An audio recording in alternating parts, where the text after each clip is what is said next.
এখনকার ছেলেদের বলি ক্লাসিকের কোনো বিকল্প নেই। ভোকাল হোক, ইনস্ট্রুমেন্ট হোক, সেতার, সরোদ, বাঁশি, যাই হোক না কেন, ক্লাসিক্যালটা শিখতেই হবে, কারণ এটা উচিত। এবং এর একটা আলাদাই আছে যে সুস্থভাবে বাঁচতে গেলে সঙ্গীতের ওপর দিয়ে এর একটা আলাদা অনুভূতি আছে।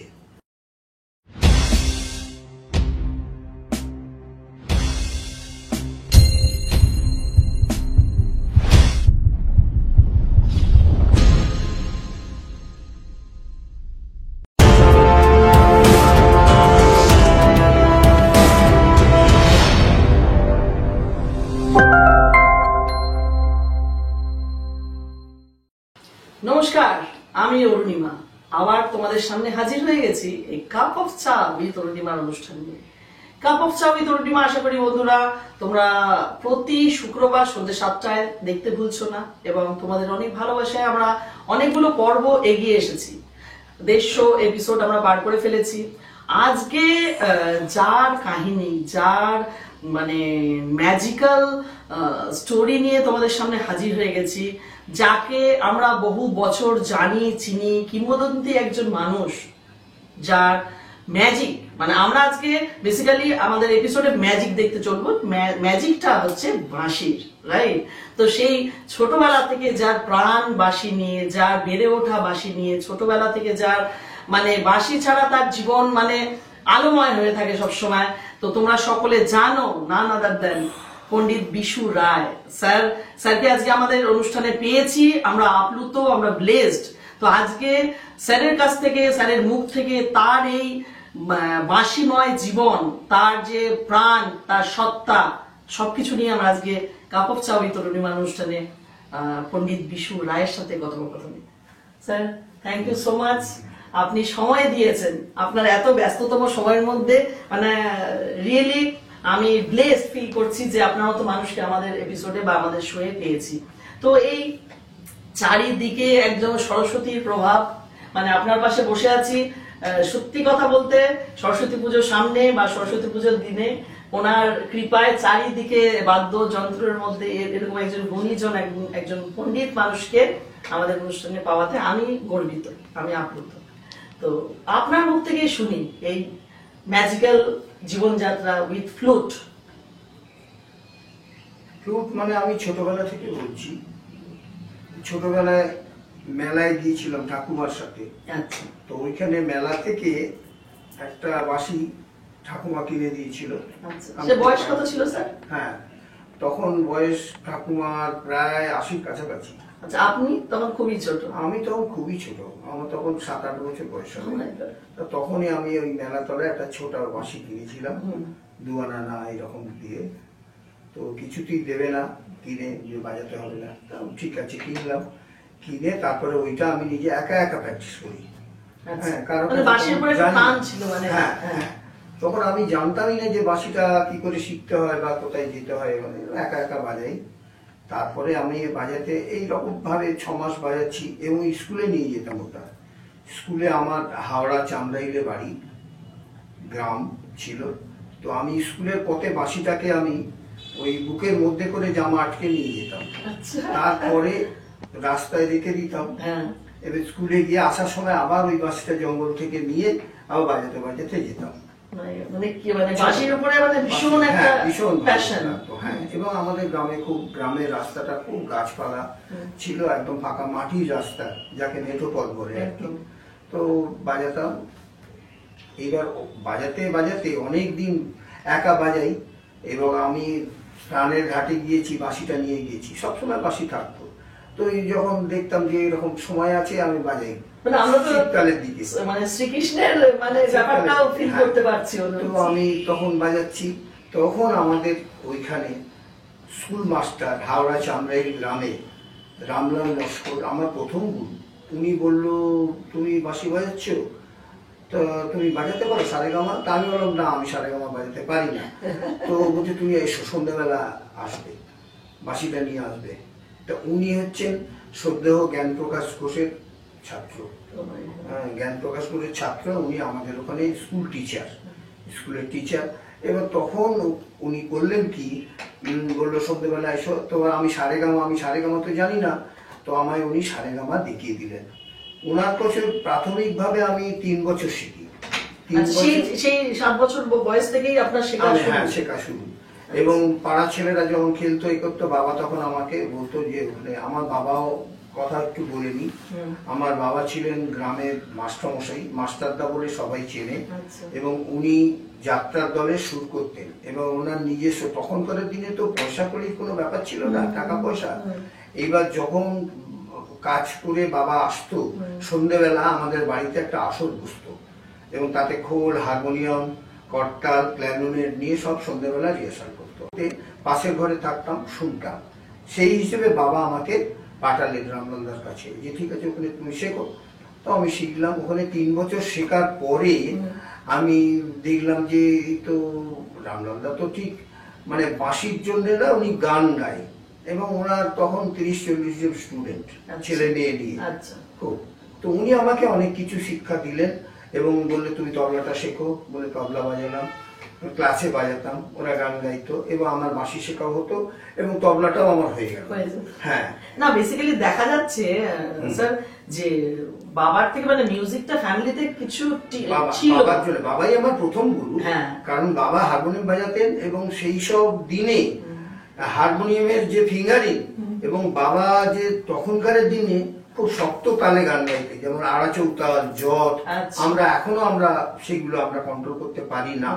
হ্যাঁ, কিন্তু বাবাকে আমি অবাক হতাম যে উনি একজন এত গুণী, আমি বুঝতে পারিনি যে আমার নিজের বাবা হয়ে এত তার। এবং আমাদের গ্রামে মাস্টারদা বলতে সবাই এক ডাকে ছেলে। তখন আমায় বাবা বললো যে তুমি এক কাজ করো, ক্লাসিক্যাল শেখো, ওই গান তো বাজিয়ে হবে না কিছু, হ্যাঁ ওইসব দুটো ফোক বাজালাম, বাজালাম। তখন এমনি আমি গান বাজাতাম, শ্যামল মিত্র সারা বেলায় তখন গান মানে বাঁশি নিয়ে চর্চা শুরু হয়ে গেছে। তার পরবর্তীকালে আমি বাঁশির টানে আমার দেখলাম যে তো গুরু আমায় ধরতেই হবে। তখন ধরুন 10-11 বছর হবে। আমাদের পাশের একজন থাকতেন, সেতার বাজাতেন, শ্রদ্ধেয় পণ্ডিত পান্নালাল ঘোষ, ওনার বাজনা আছে। তো উনি আমার আমাদের একটা পুকুর ছিল, পুকুরের ওপার থেকে বললো, বিশ্বনাথ তুমি আগে রাত্রি 9টায় আসবে, 11টায় পান্নালাল ঘোষের বাজনা আছে। তা আমি বললাম ঠিক আছে, আমি তো জানি না বাঁশি। বললে হ্যাঁ, বড় বাঁশি বাজায়, তুমি আসবে শুনতে। উনি সেতার বাজানে, এবং ওনার সোনার দোকান ছিল। তা আমি গেলাম। ততদিনে বেসিক্যালি গ্রামে সবাই জেনে গেছে যে আপনি ভালো বাঁশি বাজান। হ্যাঁ, গ্রামের মানে ছোটখাটো প্রোগ্রাম হলে আমাকে আমার গুরু নিয়ে যেতেন। তখনই নিয়ে যেতেন। তখনই সে বললে তো আরো অনেক কিছু বলতে হয়। হ্যাঁ, তো আমি একটা থিয়েটারে বাজাতে গেছি, বললো প্রথমে একটা বাঁশি হবে আমার। এবার আমি অন্তরা ভুলে গেছি, আমাকে একটা গান দিয়েছে বসন্ত বাহার রাগ, প্রথম মুখটা বাজে অন্তরা ভুলে গেছি। যত আমাকে গুরুজি বলছেন বাজা, এরপরে এই লাইন বের করেন, তারপরে মানে হচ্ছে আমার মনে হচ্ছে যে আমি সমাধি হয়ে যাই। তা আমায় তখন হো করে মানে ইয়ে করছে সবাই, হ্যাঁ, যে উঠে যাও, বাজাতে হবে না, তোমায় উঠে যাও, এই উঠে পড়ো। হ্যাঁ, আমি মনে হচ্ছে যে এখানে সমাধি হয়ে যায়। হ্যাঁ, তখন আমি ঠিক করলাম যে না, এটাকে শিখতেই হবে। ওই যে আমার প্রাণে লাগলো, আমাকে বললো সবাই উঠে যাও, এই কথাটা আমার খুব মনে লেগেছে। হ্যাঁ, দর্শক বন্ধুরা, as we know there is no shortcut to any success. তো এরকম একজন পণ্ডিত মানুষের জীবনেও উনি শুনেছিলেন যে উঠে যাও, সেটা তার মধ্যে আরো জিদ এবং জিল তৈরি করে। তখন আমি করলাম কি, যে আমি আমার দিদির বিয়ে হয়েছিল কলকাতা বেলঘরিয়া গ্রামে। তা আমি ঠিক করলাম দিদির বাড়িতে আমি চলে যাব। ওখানে গিয়ে আমি গুরুকে খুঁজতে হবে যে কে ভালো ক্লাসিক্যাল বাজায়। ওই পান্নালাল ঘোষ, তখন ওই পান্নালাল ঘোষের বাজনা শুনলাম, রাত্রি 3টায় প্রোগ্রাম দিয়েছে, আমি ঘুমিয়ে পড়েছি। তা ওনার নাম ছিল দেবেন্দা। তো দেবেন্দা বললো বিশোর এবার পান্নালাল ঘোষের বাঁশি হবে। তখন কিন্তু রেডিও সবার বাড়িতে ছিল না, এই গ্রামের মধ্যে 2-1 জনের রেডিও তখন ব্যাটারি সেট ছিল, অনেকগুলো ব্যাটারি লাগতো, দুটো ক্ল্যাম্প লাগিয়ে, এবং তা আবার তার খাটানো হতো। সেই গিয়ে তখন ওই বাঁশি শুনলাম, বড় রেডিও, কারেন্ট নেই, ব্যাটারিতে চলতো। ওই রেডিও আমি তখন শুনে, ওই 3টের সময় পান্নালাল ঘোষের প্রোগ্রাম দিয়েছিলেন, উনি ললিত বাজিয়েছিলেন, এটা আমার মনে আছে। ললিত বাজিয়েছিলেন। তারপর থেকে আমার জেদ চেপে গেল যে আমি এইখানে থাকবো না, আমাকে কলকাতায় যেতেই হবে। তখন আমি আমি কলকাতায় দিদির বাড়িতে চলে এলাম। দিদির বাড়ি হচ্ছে বেলঘরিয়া, 39 ভগবতী চাঁদের ডিস্ট্রিক্ট, আমি থাকতাম ওইখানে। আমি প্রায় 20 বছর ছিলাম। করে আমার একজন জ্ঞানবাবুরই ছাত্র, তবলা বাজাতেন, শ্রদ্ধেয় পণ্ডিত দ্বিজেন্দ্রলাল ঘোষ, উনি আমাকে গৌর গোস্বামীর কাছে নিয়ে গেলেন। মানে সব কিংবদন্তি মানুষদের সাথে যোগাযোগ। হ্যাঁ, তখন আমাকে নিয়ে গেলেন এবং সেটাও একটা হাস্যকর ব্যাপার যে আমাকে দেখে বললো এর বাঁশি হবে না, ওই ছিটে বেড়ার মতো চেহারা কি বাড়বে, আমি খুব রোগা ছিলাম। হ্যাঁ হ্যাঁ, না একটু বেশি, 16-17 বছর বয়স। তখন আমি করলাম কি, আমাকে দেখে বললো না এই ছিটে বেড়া ওকে নিয়ে যায়, এর বাঁশি হবে না। আমি তো কেঁদে ফেললাম, আমি কি হবে, আমি তো আমাকে উনি ফেরত দিলেন, বললো না এর বাঁশি হবে না। আবার 2 দিন পরে আবার দিদিনটা নিয়ে গেলাম যে গুরুজি আমি ওকে একটু এই করে, ও তো কান্নাকাটি করছে, বলে আচ্ছা ঠিক আছে নিয়ে এসো। তারপরে আমি গেলাম ওনার কাছে, আমি 68-এ ভর্তি হয়েছি। 68 সালে ভর্তি হয়েছে এবং নাড়াবেদে ভর্তি হয়েছে। মানে আমি একজন কিংবদন্তির সাথে কথা বলছি, আমার মানে গায়ে কাটা দিচ্ছে যে মানে 68-এ ভর্তি হওয়া, আমি নাড়াবেদে ভর্তি হওয়া। আমাদের তখনকার দিনে নাড়া পাতার নিয়ম হচ্ছে যে গুরুজিও না খেয়ে থাকবেন, আমিও না খেয়ে থাকবো, এবং সকালে যেতে হবে 8টার মধ্যে গিয়ে, এবং ফল এবং বস্ত্র দিতে হয় গুরুজিকে, এবং গুরুজি শপথ করিয়ে নেয় তখনকার দিনে যে আমার কাছে তুমি আজ থেকে আমার ছাত্র হলে, বাবা কাম শিষ্য আর কি যা বলে। তো তখন উনি বললেন কি, আমাকে বললেন তুমি কোথাও বাজাতে পারবে না 4 বছর, 4-5 বছর কোথাও বাজাতে পারবে না, শুধু একটা শিখে যেতে হবে। হ্যাঁ, শিখে যেতে হবে, কোথাও বাজাতে পারবেন না।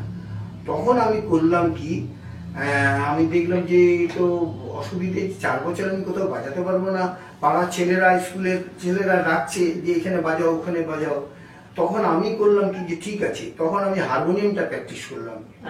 হারমোনিয়াম প্র্যাকটিস করে, এবং ঠাকুমা একটা সাইকেল কিনে দিয়েছিল, সেটা বিক্রি করলাম 400 টাকায় বিক্রি করে, একটা 400 টাকায় ছোট্ট একটা অ্যাকর্ডিয়ান কিনলাম, পিয়ানো অ্যাকর্ডিয়ান, এবং সেটা ভিভালসারা বাজায়। তখনকার দিনে আমাদের গ্রামে একবারই এসেছিলেন উনি, দেখলাম সকলে বলছে বুকে দেওয়া হারমোনিয়াম, কিন্তু ওটা তো বুকে দেওয়া হারমোনিয়াম বলে না, পিয়ানো অ্যাকর্ডিয়ান। তার নাম হচ্ছে, কলকাতায় এসে জানলাম যে ওটা পিয়ানো অ্যাকর্ডিয়ান বলে। সেই অ্যাকর্ডিয়ানটা তখন আমি খুব প্র্যাকটিস করলাম বেলঘরিয়া। মানে তখন বাঁশি বাজানো বন্ধ 4 বছর, কিন্তু আমি আরেকটা তো মিউজিক্যাল হ্যান্ডস নিতেই পারি, তাই তখন আমি করলাম কি যে এই বাঁশিটা আমি ইয়ে করে, আমি ঠিক আছে বাজাবো না। তখন অ্যাকর্ডিয়ানটা আমার যখন হয়ে গেল ভালো মতো, আমি কারো কাছে শিখিনি অ্যাকর্ডিয়ান, যেহেতু বাবা হারমোনিয়াম বাজাতেন, ওনার দেখে, এবং আমি সেইভাবে প্র্যাকটিস করতাম এবং বাজাতাম। তখন নিজে একটা অর্কেস্ট্রা তৈরি করলাম বাচ্চাদের নিয়ে। এই তখন তাদের হবে 8 বছর 10 বছর। একজনকে ড্রাম কিনে দিলাম, একজনকে বঙ্গ, একজনকে তবলা, একজনকে ঢোল, এবং টেনার আমি একমাত্র। আমি যা শেখাবো তাই আর কি, শুনে শুনে। এবং মানে 2 দিকেই চলছে তখন, বাঁশি শেখা হচ্ছে। তো আমরা চাই এই কথোপকথনের মাঝখানে একটুখানি আপনার বেস্ট অফ দ্য একটা মিউজিক কিছু একটা শুনে নি। হ্যাঁ হ্যাঁ, বাজাচ্ছি। তারপরে আমরা আগামী ইয়েতে এগিয়ে যাচ্ছি।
এরকম মিউজিক্যাল একজন পণ্ডিত মানুষের সাথে কথা বলতে গেলে পরে সেই যুগে চলে যেতে হয় যেখানে বাড়িতে বাড়িতে রেডিও ছিল না, কিছু সংখ্যক বাড়িতে রেডিও ছিল স্যার, তাই না না, ওই গ্রামে দু একজনের বাড়িতে।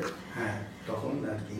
আচ্ছা, তারপরে কি হলো, মানে তারপরে আপনি শেখাতে শুরু করলেন? হ্যাঁ, শেখাতে শুরু করলাম। বাঁশির স্টুডেন্ট তো করলাম না, যেহেতু 4 বছর আমি গুরুর কাছে কথা দিয়েছেন। হ্যাঁ, তার জন্য আমি করলাম কি, আমার অ্যাকর্ডিয়ানটা প্র্যাকটিস হয়ে গেল। এবার অ্যাকর্ডিয়ানটা প্র্যাকটিস হয়ে গেল এবং আমি অর্কেস্ট্রা করে, আমরা তখনকার দিনে, তখন হবে ওই 69 সালে আমরা ফার্স্ট হলাম অর্কেস্ট্রায়, হিন্দি গান বাজিয়ে, আজ আই বাহার বাজিয়ে আমরা ফার্স্ট হলাম। তখন অলরেডি কলকাতায় ফাংশন শুরু হয়ে গেছে, আমি তার পরবর্তীকালে আমি বলছি, অর্কেস্ট্রায় আমরা ফার্স্ট হলাম এবং আমরা ছোটদের আমাদের অনেক কিছু দিল, তারা গিফট দিল। তখনকার দিনে মানে খুবই ভালো লেগেছে। আমাদের 12 জন অর্কেস্ট্রা ছিল, তার মধ্যে আমরা ফার্স্ট হয়েছিলাম হিন্দি গান বাজিয়ে। এবং তখন আমি করলাম কি, তো ওই ফাংশনে একজন লোক এসেছিল, ভদ্রলোককে আমি দেখলাম, অরুণ কুমার রায়। তো ও আমাকে বললো যে তুমি এক কাজ করবে, শ্যামল মিত্রের সঙ্গে বাজাবে, আমি একজনের সঙ্গে আলাপ করিয়ে দেবো। তা আমি তো তখন মানে স্বপ্ন আমার, হ্যাঁ, আমি মানে দেশের বাড়িতে ওই গ্রামের ছেলে, আর আমি তখন ভোমরা এইসব গান শুনে অভ্যস্ত। আমি শ্যামল মিত্রের সঙ্গে আমার গা হাত কাঁপছে ভয়ে, যে আমি কি শ্যামল মিত্রের সঙ্গে, হঠাৎ করে যেন অপরচুনিটি চলে এলো। নাম হচ্ছে শীতল অধিকারী। উনি, আপনি এখন যদি ছবিতে দেখেন, অনেক ছবিতে উনি দেয়ালে আফেয়া এই সবগুলো ছবিতে উনি বাজিয়েছেন এবং খুব ভালো ড্রাম বাজায় এবং গিটার বাজায়। আমরা করলাম কি, তখন ওই ওনাকের কাছে নিয়ে গেল এবং ওনাকে গুরুজি এবার বললেন যে 4 বছর হয়ে গেছে, 5 বছর বলে রেডিও অডিশন দাও। আমি রেডিও অডিশন কি করে দেবো, আমি তো 2টো রাগ পেয়েছি মাত্র, দুর্গা পেয়েছি আর বনকেরি। হ্যাঁ, তো বলে না, তুই 2টোর সময় তুই চলে আয়। হ্যাঁ, তুই 2টোর সময় চলে আয়। আমি তো স্বপ্ন তখন, মানে ওদিকে অডিশন দিতেও ডাক এসেছে, ওদিকে শ্যামল মিত্র, মানে হ্যাঁ, এই তখন আমি করলাম কি, আমরা বললো 2টোর সময় চলে আয়। আমি তো রেডিও স্টেশন চিনিই না তখন, আকাশবাণী। তখন ওখানে গিয়ে 2টোর সময় চলে গেলাম, গিয়ে আমি আমাকে তো ভালো চেয়ারেতে বসতে বলেছিল, আমি নিচে বসে আছি, মানে এত মানে ডেকোরেশন সাজানো, আমি ভয় পেয়ে আমি নিচে বসে আছি। এবার গুরুজি এসে বলে, তুই এখানে বসে আছিস কেন? তাই বললাম, আপনি তো বললেন যে ওখানে, আমি জানি ওখানে তো অনেক রেকর্ডিং আছে, বড় বড় তখন চাকা ঘুরছে, এরকম মেশিন আছে। তখন জানতাম না যেগুলো রেকর্ডিং মেশিন। হ্যাঁ হ্যাঁ, তখন অ্যানালগে রেকর্ডিং হতো। তো আমি তখন বসে বললো, তোর অডিশন যা। তো অডিশন আমি বললাম 2টো রাগ, বলে আমি জাজ থাকবো। জ্ঞানবাবু ছিলেন জাজ, ভিজি যোগ ছিলেন, এনারা সমস্ত জাজ ছিলেন আমাকে বললেন কি রাগ বাজাবে। আমি তো দুর্গা বাজিতে। এবার গুরুজি বললেন যে আমি যা বলবো তাই হ্যাঁ বলে আমি ঠিক আছে। এবার লাইট যেই জ্বলেছে, নীল আর লাল লাইট জ্বলে, লাল লাইট জ্বলে বন্ধ, নীল জ্বলে আরম্ভ। জিজ্ঞাসা করলো আপনি কি রাগ বাজাবেন? আমি বললাম দুর্গা বাজাবো। হ্যাঁ, তো আমি যাই হোক পাশ করলাম এবং পাশ করে আমি প্রথম যুববাণীতে পাশ করলাম। পরবর্তীকালে আমি আবার অডিশন দিলাম, দিল্লি থেকে আমি গ্রেড 1 হলাম, এই গ্রেড পেলাম। হ্যাঁ, তো তার পরবর্তীকালে আমি শ্যামল মিত্রের সঙ্গে বাজালাম এবং 6 বছর আমি শ্যামল মিত্রের সঙ্গে ছিলাম। মানুষ যে পণ্ডিত মানুষরা যে একদিনে পণ্ডিত হননি, এরকম একজন কিংবদন্তি ম্যাজিক্যাল ফ্লুট বাদক এর জয়যাত্রা দেখো। মানে তোমরা সেই গ্রামে তার লুকিয়ে রেখে বাঁশি, তারপরে তার শ্যামল মিত্রের সাথে বাজালাম এবং যোধপুর পার্ক, কলকাতার বিভিন্ন জায়গায় আমি বাজাতাম, বারাসাত, দক্ষিণ বারাসাত এবং জয়নগর, এইসব জায়গায় ফাংশন করতে আরম্ভ করলাম। ভুটান যেতে হবে বাইকারে মানে হ্যাঁ, তখনকার দিনে। হ্যাঁ, শ্যামলদার তখন ফিয়েট গাড়ি ছিল এবং মন্টু বোসের ওখানে তারকদা থাকতো, উনিও গিয়েছিলেন। আমরা বাইকারে প্রায় 15 দিনের ট্রিপে গেলাম। ফালাকাটা, কোচবিহার, ফালাকাটা, ভুটান, কাছাড়, আলিপুরদুয়ার, প্রোগ্রাম করতে করতে আমরা গিয়েছি। বাইকারে গিয়েছি, এসছিও বাইকারে। তো ওইখানে গিয়ে আমরা ভুটান রাজানের বাড়ি প্রোগ্রাম করলাম, দেখলাম বানিয়েছি। স্যার, এত বছর আপনার এই বাঁশির সাথে একাত্ম জার্নি অফ লাইফ। তো আপনি সেই যুগ আর এই যুগ, একটা হয় না মিউজিকের সেই যুগ আর এই কাল আর সেকাল, তো আপনার মতে কি মনে হয় এই যে এই কাল আর সেকালের ডিফারেন্সটা? একালের ব্যাপারটা হচ্ছে এখন সহজেই যেহেতু মোবাইল ফোন চলে এসছে, সকলেই ব্যাপারটা সহজ ভাবে, কম্পিউটার চলে এসছে। অনেকে আছে আমার কাছে, অনেক ছাত্র এসেছে, তারা 3 বছর 4 বছর কম্পিউটারে শিখেছে, হ্যাঁ, অনলাইনে শিখেছে। কিন্তু অনলাইনে শেখা যায় না, অনলাইন অনুভব করা যায় না। আমি যে বাজনাটা বলবো, আমি তানপুরাটা বাঁধবো, তার যে শ্রুতি, সেইগুলো তো কম্পিউটারে বোঝা যায় না যে কি হলে আমার সুরে হবে। আমি যে বেসুরো বাজাচ্ছি সেটা ঠিক কে বলবে? মানে ইনস্ট্রুমেন্টের সাথে সেই অ্যাটাচমেন্টটা তো তৈরি হয় না। তো আমি যার জন্য আমি এখনকার ছেলেদের বলি, ক্লাসিকের কোনো বিকল্প নেই। ক্লাসিক্যাল মিউজিক হচ্ছে মানে সাগর, কমার্শিয়াল গান করুন আর মানে ইনস্ট্রুমেন্ট বাজান, ক্লাসিক্যাল আপনাকে শেখা উচিত। এইটা আমি এখনকার ছেলেদের বলি, এবং আমার ছাত্ররাও খুব ভালো বাজায়। আমার এখন 10-12 জন ছাত্র আছে, তাদের নিয়ে আমি ক্লাস করি, রবিবারে ক্লাস করি। এই যে ক্লাস, এই স্টুডেন্ট, এগুলো দেখে আমারও ছোটবেলার কথা মনে পড়ছে, বিকজ আমিও বিরজু মহারাজজির কাছে কত্থক শিখেছি, মাস্টার্স করেছিলাম, আসানসোলে করা, তারপরে কলকাতায় আসা, তারপরে আর নাচটা অত সেইভাবে করা হয়ে ওঠেনি। এই যে ক্লাসিক্যাল ক্লাস করা, পরীক্ষা দেওয়া, তার মধ্যে যে মিউজিকের যে আর্ট, সেটা এখন আর সেই ফিলিংসটা পাওয়া যায় না। আপনার এত বছরের জীবনে আপনার বেস্ট, আমি এদিকে দেখছি প্রায় শাড়ি দিয়ে বাঁশি, মানে আমার এত ভালো লাগছে দেখে। তো আপনার বেস্ট যেটা ঘটনাটা বলি, আমি যখন কলকাতায় যখন বাজালাম, গুরুজির সঙ্গে ইয়ে করলাম, তখন আমি ফিল্মে, ছবিতে আমাকে ডাকলো, এবং ছবিতে এবং বাইরে পূর্ণদাস বাউল, সন্ধ্যা মুখার্জি, মান্না দে এবং বোম্বের কিছু আর্টিস্ট আমি বাজিয়েছি। তো তখন আমার বাঁশির খুব প্রবলেম হয়ে গেল ফিল্মে। তখন বাঁশিগুলো পিচ সম্বন্ধে আমার জ্ঞান ছিল না, যে এটা লো পিচ, এটা হাই পিচ, সেই সম্বন্ধে আমি তখন করলাম কি, আমি আমার গুরু ভাই হেমাংশু বিশ্বাস, সদ্য হেমাংশু বিশ্বাস, অলোকনাথ দে, আমার কেদার নন্দী আমার বন্ধু ছিলেন, এনাদের কাছে গিয়ে আমি এদের যে পুরনো ফেলে দেওয়া বাঁশি যেগুলো এখন বাজার না, সেইগুলো আমাকে ওনারা দিলেন। আমি সেই বাঁশি দেখে, আমি তো তখন ফিল্মে গিয়ে আমি এমনও হয়েছে বাঁশির বাসন নিয়ে আমি ফিরে এসেছি, কারণ আমার বাঁশি নেই বলে। তো সেইটা আমার মনে খুব লেগেছে যে বাঁশি তৈরি করা আমার শিখতে হবে। তখন আমি বাঁশি তৈরি করা শিখলাম। মানে বাঁশি তৈরি করা মানে, হ্যাঁ, আপনি আপনার মতো করে মিউজিক তৈরি করা মানে আমি বাঁশিটাকে কিভাবে তৈরি করতে হয়। বাঁশিটা মানে এরকম বাঁশ লাগলে হবে না, একটা বাঁশ হলে হবে না, তার একটা মাপ আছে। সা থেকে রে, রে থেকে গা, গা থেকে মা, একটা মাপ আছে। তখন আমি করলাম কি, নির্মলেন্দু চৌধুরীর সাথে আমি সিলেট গেলাম, বাংলাদেশ, ওখানে বাজাতে গেলাম। সেও আর এক ঘটনা, আমি বাজাচ্ছি এবং এত ভালো ভালো বাঁশ, এইরকম বড় বড় এইরকম বাঁশি দিয়ে, একটু দূর করে একটু যদি শুনি আর কি, একটু টাইম লাগবে, আমি শুনতে পারবো। আপনি বাঁধুন না, আমরা দর্শকরা দেখুক যে আমরা কিরকম ভাবে মিউজিকের সাথে ওতপ্রোত ভাবে, একটা মিউজিকটা সবকিছু রেডিমেড হয় না, প্রত্যেকটা মিউজিক বাঁধতে হয়, তার জন্য প্রিপারেশন করতে লাগে। দর্শক যারা তোমরা দেখছো cup of cha with Arunima, তারা দেখো।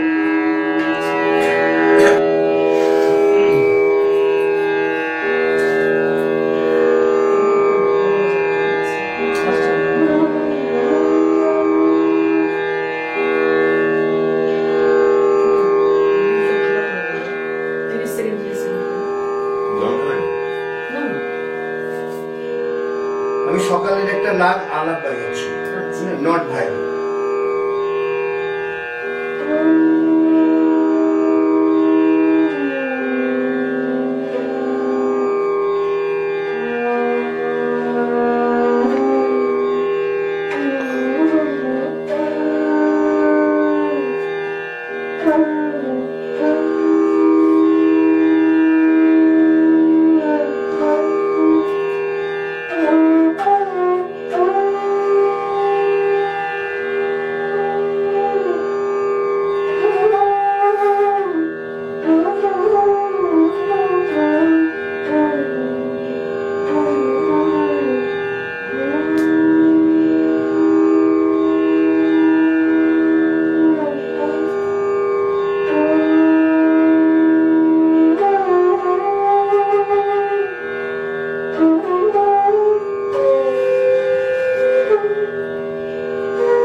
অপূর্ব অপূর্ব অপূর্ব, মানে কি বলবো, মানে অবাক লাগছে, এত সুন্দর, মানে মানে না দেখলে, আমি এপিসোডটা না করতে পারলে আমি হয়তো এই যে ফিলিংসটাই আমি ফিল করতে পারতাম না যে এরকম একজন, মানে বাঁশির ওপর এইরকম একজন কিংবদন্তির কথোপকথন করছি আমি।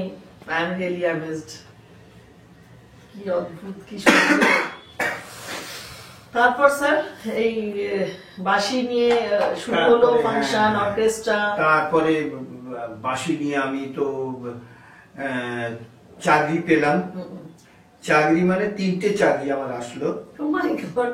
মানে দেখা যাচ্ছে মানে ছোটবেলা থেকে আপনার উপরে মানে মা সরস্বতীর মানে আশীর্বাদ ধন্য হয়ে জন্মেছেন। মানে হ্যাঁ, এবং আমি 3টে চাকরির মধ্যে একটা হচ্ছে আগরতলা, আর একটা হচ্ছে আকাশবাণী কলকাতা, আচ্ছা, আর দ্বিতীয় হচ্ছে দূরদর্শন। মানুষ একটা চাকরি, হ্যাঁ, তিনটে চাকরি আসলো, এবং ওখানেও কম্পিটিশন ছিল। 40 জনের মতো বাঁশি ছিল, আমি অডিশন দিলাম। তো আমাকে ওখানেও জ্ঞানবাবু ছিলেন, যোগ সাহেব ছিলেন, এনারা সমস্ত ছিলেন জাজ। তো আমি ওখানে অডিশন দিলাম, দিয়ে পাশ করলাম, তারপরে আমি চাকরি পেলাম। বাহ, সরকারি চাকরি এত বছর পেলাম, এবং আমাদের অনেক সুযোগ সুবিধা ছিল।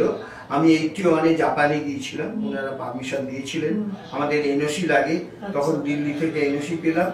এনওসি পেয়ে তারপরে আমি জাপানে গেলাম 81-এ জাপানে গিয়ে ওখানে ছিলাম আমি অনেকদিন। এবং আমাদের পরবর্তীকালে ভূপেন হাজারিকা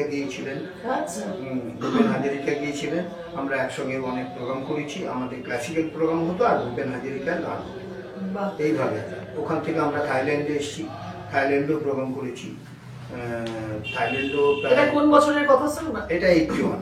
আচ্ছা, 81-এ আমি গেছি। স্যার এই যে এত বছর সরকারি চাকরি, দূরদর্শনের চাকরি, তার সাথে ফাংশন, তারপরে তো বহু গুণীজনদের সাথে আপনার কাজ কর্ম, একটা পুরো একটা স্টারডম লাইফ, তাই তো? তো এই যে স্টারডম লাইফে কখনো আপনার মনে হয়েছে, মানে একটা হয় না যে স্টার যুক্ত একটা লাইফ, তখন কি ফিলিংসটাকে এরকম হতো, একটুখানি যদি বলেন? না, আমার সেরকম মনে হয়নি। আমার মনে হচ্ছে আমার শেখার প্রতি আগ্রহ এখনো আছে। আমি এই বয়সেও এখনো 4 ঘন্টা করে বাজাই। তো আমার মনে হয়েছে যে একটা প্রোগ্রামে বাজিয়ে, আমি যেমন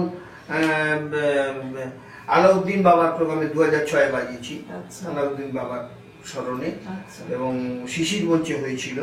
তো বাজানোর পরে এসে রাত্রে আমার মনে হয় যে এখানে আরেকটু হলে ভালো হতো, মানে সন্তুষ্টি আসে না। দর্শক বন্ধুরা, স্যারের সাথে কথা বলতে বলতে আবার এটাই মনে হচ্ছে আজকে তাদের সন্তুষ্টি তো থাকেই না নিজেদের কাজের উপরে, এবং উনি বলে যাচ্ছেন আমি এখনো 4 ঘন্টা প্র্যাকটিস করি। তাই হয়তো ওনারা স্টারডমের উপরে যান না, তাই আজকে ওনারা কিংবদন্তি। তো আজকে একজন কিংবদন্তি মানুষের সাথে কথা বলছি কাপ অফ চায়।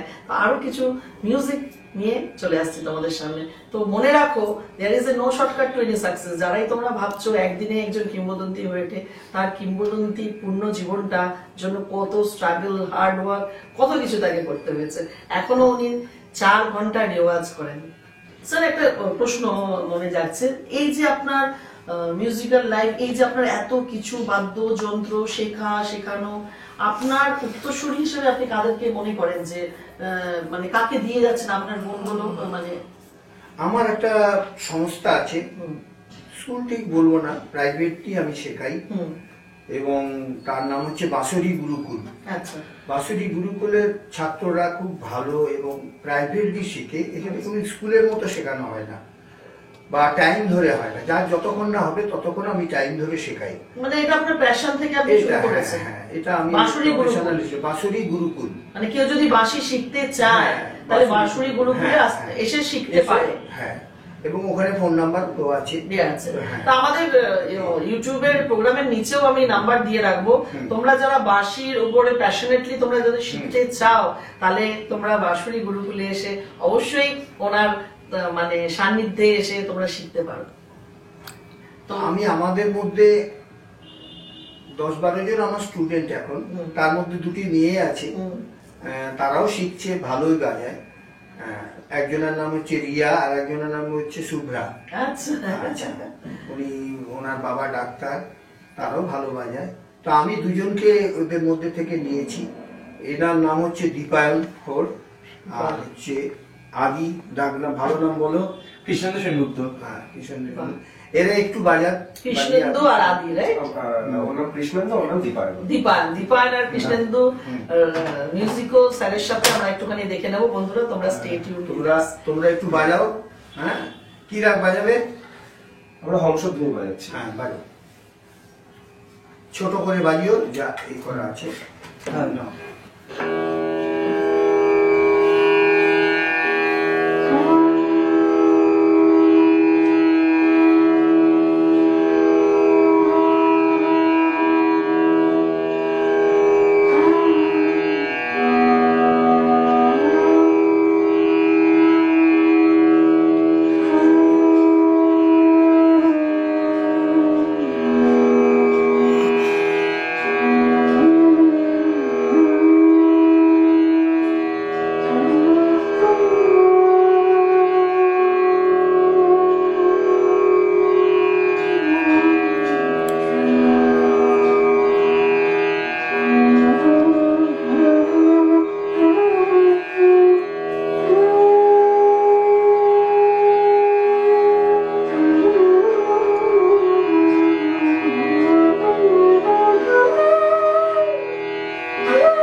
অপূর্ব।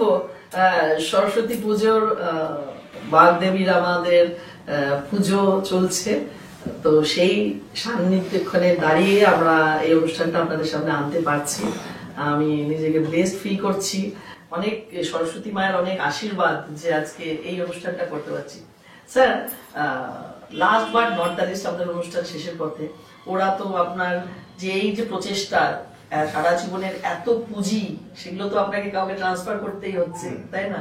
তো এই প্রজন্ম, এই প্রজন্মতে দাঁড়িয়েই তো এই ওরা এইভাবে জিনিসটাকে অ্যাডপ্ট করছে। বাঁশি, এই যে অনেকেই খুব শর্টকাটে যাচ্ছে, কিন্তু ওরা তো সেই লং টার্মে জিনিসটা শিখছে আপনার কাছ থেকে। এখানে মানে আপনি আগামী প্রজন্মকে কি মেসেজ দেবেন? যে মিউজিকটাকে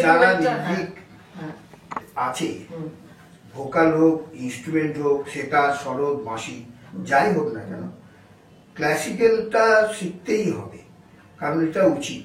এবং এর একটা আলাদা আছে যে সুস্থভাবে বাঁচতে গেলে সঙ্গীতের ওপর দিয়ে এর একটা আলাদা অনুভূতি আছে। হ্যাঁ, এবং সোজা পথে চলা যায়, এবং যে সস্তায় আমি বাজি মাপ করবো সেটা হয় না। সিস্টেমটা এখানে নেই। এখানে নেই। ক্লাসিক্যাল কিছুদিন শিখলে তার আপনা হতে তার মনটাই ভালো হয়ে যাবে যে আমি একটা ঠিক জায়গায় আছি ঠিক এবং জায়গায় আছি। শান্তি পাচ্ছি বাজিয়ে। এইটাই আমি আশা করব যে এরা আগামী যদি প্রজন্ম। ভালো করে শেখে। হ্যাঁ। এবং আমি যেরকম গুরুর কাছে, আমি গুরু আমাকে হাতে ধরে বলেছিলেন যে ক্লাসিক্যালটা বাজিও, কমার্শিয়ালটা তুমি পয়সার দিকে দেখো না, ক্লাসিক্যালটা নষ্ট করো না, বাজিও। তা আমিও আমার ছাত্রদের তাই বলে যাই যে তারা যেন ক্লাসিক্যালটাকে বাঁচিয়ে রাখে। এইভাবে তো সবাই এইভাবেই চলে। বাহ। হ্যাঁ, বট গাছ থাকে, তারপরে ছোট গাছ হয়। তা আমি বট গাছের কাছে যেমন পান্নালাল ঘোষ, ওনার ছাত্র হচ্ছে গৌর গোস্বামী, পণ্ডিত গৌর গোস্বামী, তার ছাত্র আমি। তো আমি চাই যে আমার ছাত্ররা এরকম ভাবে নাম করুন, বাহ, এটা আমি চাই। কি ভালো কথা। মানে তোমাদের আগামী প্রজন্ম তোমরাও যাতে শর্টকাটে না গিয়ে এরকম ভাবে বেসটাকে স্ট্রং করো। আর সত্যি কথা বলতে কি, আজকের দিনে আমার তো মানে আমি এই অনুষ্ঠানটা করতে করতে আমি কিন্তু স্ট্রেস ফ্রি হয়ে গেলাম। No depression, no stress. এইরকম মিউজিকের মধ্যে থাকলে পরে মানুষের ডিপ্রেশন, স্ট্রেস কিচ্ছু থাকবে না বন্ধুরা। তো আমাদের অনুষ্ঠান দেখতে থাকো। আর এইরকম একজন কিংবদন্তির স্টোরি আমরা আবার দ্বিতীয় পর্ব নিয়ে তোমাদের সামনে হাজির হয়ে যাব। কারণ একটা পর্বে এইরকম কি বলবো, কিংবদন্তির কাহিনী শেষ হয় না। সুতরাং আজকের মতো অনুষ্ঠান এখানেই শেষ করছি। তোমরা সাথে থাকো, সঙ্গে থাকো এবং দেখতে থাকো ডিজিম্যাক্স স্টেশন ইউটিউব চ্যানেলে cup of cha with Arunima. তো স্যার, যেতে যেতে দু একটা কথা আপনার মতো করে আপনি একটু দর্শকদের বলে দিন বা বাজিয়ে দিন।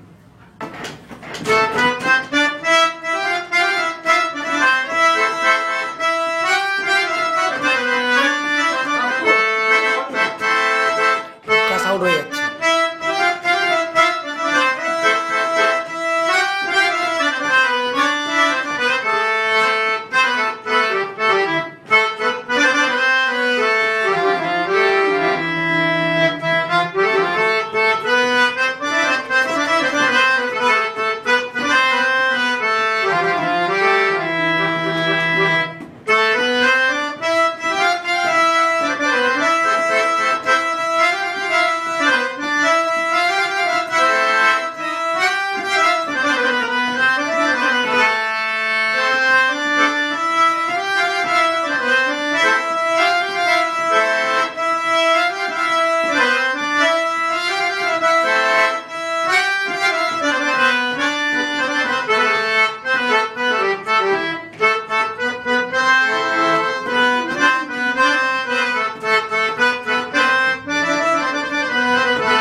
মধুমালতী ডাকে আয়।